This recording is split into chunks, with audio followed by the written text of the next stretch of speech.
Assalamualaikum warahmatullahi wabarakatuh. Salam sejahtera untuk kita semua. Om Swastiastu, Namo Buddhaya, dan salam kebajikan.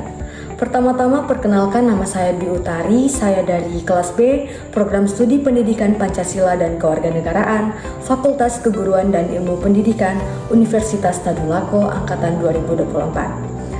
Sebelumnya saya ingin berterima kasih kepada Bapak dosen pengampu, dengan hormat saya sebut namanya Bapak Dr. Hasdin SPD MPD. Pada kesempatan kali ini saya akan mempresentasikan materi yang berjudul Hukum Adat. Baiklah, langsung saja. Sebelum kita menjelaskan apa itu hukum adat, saya akan menjelaskan apa itu adat. Adat adalah kebiasaan masyarakat atau kelompok masyarakat yang lambat laun menjadikan kebiasaan tersebut sebagai suatu keharusan yang berlaku bagi semua anggota masyarakat. Nah, sedangkan hukum adat adalah keseluruhan aturan hukum yang menjelma dari keputusan-keputusan para fungsionaris hukum dalam arti luas yang mempunyai kewibawaan serta mempunyai pengaruh dan yang dalam pelaksanaannya itu berlaku serta-merta dan ditaati dengan sepenuh hati. Baiklah, di sini saya akan menjelaskan selanjutnya sanksi hukum adat dan hukum positif. Ada kalanya sanksi yang diterapkan dalam hukum adat bertentangan dengan hukum positif, termasuk hak asasi manusia.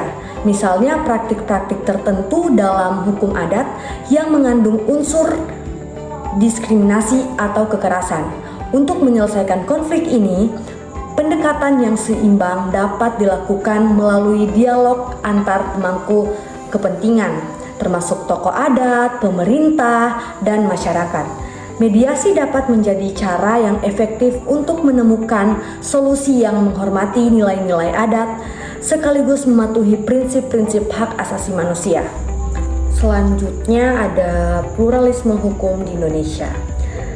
Di sini ada interaksi antara hukum adat, hukum positif, dan hukum Islam dalam penyelesaian sengketa masyarakat di Indonesia yang sangat kompleks saat ini. Baiklah, hukum adat seringkali diakui dalam konteks lokal, sementara hukum positif memberikan kerangka hukum yang lebih luas. Dan hukum Islam di sini juga memiliki tempat dalam masyarakat yang mayoritasnya Muslim.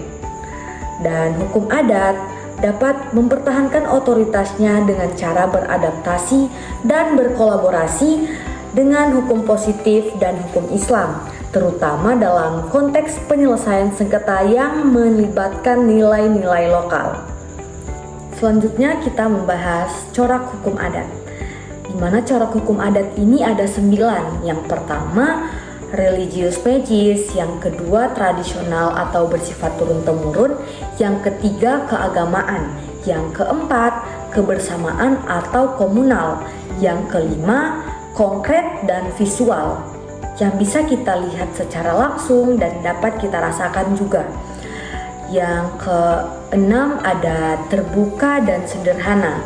Yang ketujuh dapat berubah dan menyesuaikan, dan yang kedelapan tidak dikodifikasi atau tidak dibukukan, melainkan ini diatur melalui tradisi lisan dan praktek sehari-hari masyarakat setempat. Dan yang terakhir musyawarah mufakat. Nah, di sini dari ke-9 corak hukum adat ini tidak ada satu corak pun yang dianggap paling efisien dalam menyelesaikan sengketa. Karena yang menyelesaikan sengketa itu adalah hukum itu sendiri, bukan corak atau ciri-ciri hukum adat tersebut. Nah, di sini coraknya ini sebagai ciri-ciri yang melekat dalam hukum adat, bukan sebagai penyelesaian sengketa dalam hukum.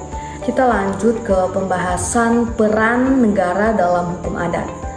Negara berperan penting dalam memastikan bahwa hukum adat dihormati, tetapi tidak bertentangan dengan konstitusi dan hukum nasional. Ini dapat dilakukan melalui pengakuan hukum adat dalam peraturan perundang-undangan, serta memberikan ruang bagi masyarakat adat untuk berpartisipasi dalam proses pengambilan keputusan yang mempengaruhi mereka. Kita masuk lagi ke hukum adat sebagai sumber hukum. Hukum adat dapat dijadikan sebagai sumber hukum yang sah di Indonesia sesuai dengan pasal 18B Undang-Undang Dasar 1945 yang mengakui keberadaan hukum adat di masyarakat. Namun, penerapannya bervariasi di berbagai daerah, tergantung pada konteks sosial dan budaya setempat. Oleh karena itu, penting untuk mengembangkan mekanisme yang memastikan penerapan hukum adat tidak bertentangan dengan hukum nasional. Jadi keberadaan hukum adat ini sah adanya dalam negara kita. Yang terakhir ada relevansi hukum adat dalam masyarakat modern. Hukum adat masih relevan dalam masyarakat modern yang sangat kompleks saat ini, terutama dalam konteks penyelesaian sengketa dan pengaturan sosial. Hukum adat dapat memberikan solusi yang lebih sesuai dengan nilai-nilai lokal dan kearifan masyarakat setempat. Namun, perlu ada penyesuaian agar hukum adat tetap relevan dan tidak bertentangan dengan perkembangan hukum positif dan hak asasi manusia. Baiklah, dari 6 pokok bahasan yang tadi, dapat saya simpulkan bahwa hukum adat di Indonesia memiliki peran penting dalam konteks pluralisme hukum. Meskipun ada tantangan dari hukum positif dan perubahan sosial, hukum adat tetap relevan dan dapat berfungsi sebagai sumber hukum yang sah, asalkan dihormati dan disesuaikan dengan prinsip-prinsip hak asasi manusia dan konstitusi.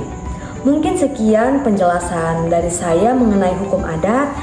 Mohon maaf apabila ada kekurangan. Saya ucapkan terima kasih. Wassalamualaikum warahmatullahi wabarakatuh.